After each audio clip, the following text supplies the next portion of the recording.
السلام علیکم۔ اللہ تعالیٰ نے ہمیں جو زندگی دی ہے، ہمیں اسے سمجھنے کے لیے عقل و شعور کی بہت سی منزلوں کو طے کرنا ہوتا ہے، اور ان منزلوں کو طے کرتے ہوئے بہت سے پیچیدہ سوال ہمارے ذہن میں آتے رہتے ہیں۔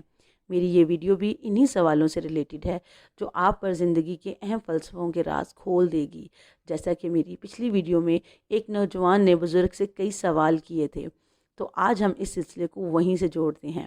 جب ایک نوجوان بزرگ کے پاس آیا اور کہا، سرکار مجھے تو دوائی چاہیے۔ بزرگ نے کہا، کیسی دوائی؟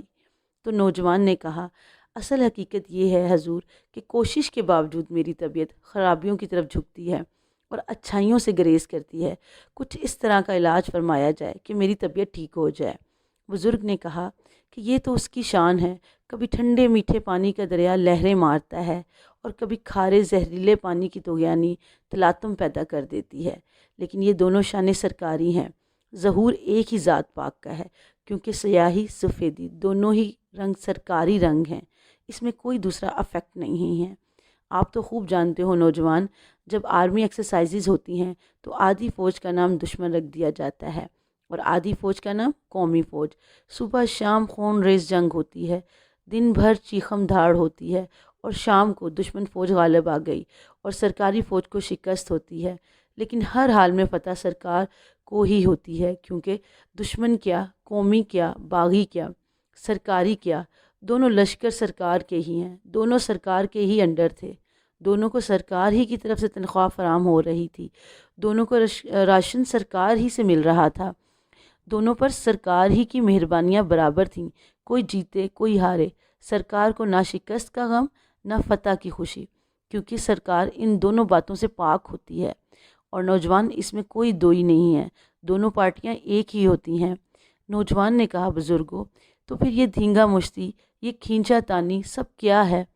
کوئی پہلے کا بھاگا سالوں کی محنت کا پیچھے رہ گیا، اور کوئی بعد کا آنے والا آگے نکل گیا، یہ کیا دھندا ہے بزرگوں؟ تو نوجوان بزرگوں نے کہا، یہ نہ کوئی ساجد ہے نہ مسجود، نہ عابد ہے نہ معبود، نہ آدم ہے نہ ابلیس، صرف ایک ہی ذات قدیم صفات میں جلوہ گر ہے، نہ ابتدا ہے اس کی نہ انتہا، نہ اس کو کسی نے دیکھا ہے نہ سمجھا ہے، نہ فہم و قیاس میں وہ آئے نہ وہم و گمان میں سمائے، جیسے تھا ویسا ہی ہے اور جیسا ہے ویسا ہی رہے گا۔ وہ ایک ہے لیکن ایک بھی نہیں، کیونکہ اس کی موجودات سے اور موجودات سے اس کو الگ سمجھنا نادانی ہے۔ جیسے دنیا میں طرح طرح کے کاروبار، رنگا رنگ کے پروفیشن موجود ہیں، ایسے ہی خدا شناسی اور خدا جوئی بھی ایک دھندا ہے جس کا نہ کوئی سر ہے نہ پیر ہے۔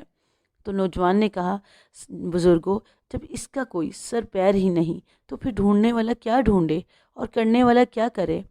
بزرگ نے کہا، حضرت موسیٰ علیہ السلام نے کہا، یا اللہ تیری بارگاہ میں کون سا ایسا فعل ہے جو تجھے سب سے زیادہ پسند ہے، جو میں زیادہ کروں اور بار بار کروں؟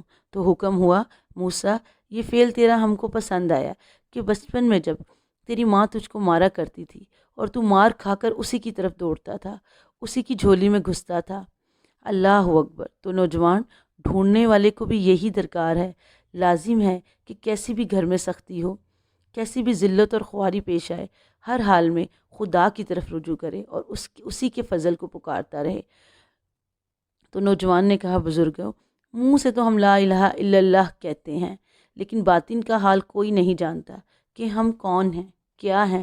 کوئی کہتا ہے کہ خدا باطن کے اندر ہے، اور کوئی کہتا ہے کہ نفس اور شیطان بھی باطن کے اندر ہی ہیں۔ اب اندر کا حال تو وہی جانے۔ حضور اگر خدا باطن کے اندر ہے تو پھر ان دونوں کا گزارا کیسے ہو سکتا ہے؟ کیا یہ دونوں بھی باطن کے اندر موجود ہیں؟ تو بزرگ نے کہا، کیوں نہیں نوجوان، کیوں نہیں؟ اگر نفس اور شیطان باطن میں بطور خدمت گزار اور چپڑاسیوں کی طرح رہیں تو کیا مذائقہ ہے؟ آخر آقا کو بھی نوکروں کی ضرورت ہوتی ہے، اور نوکر لوگ بھی اسی گھر میں رہا کرتے ہیں۔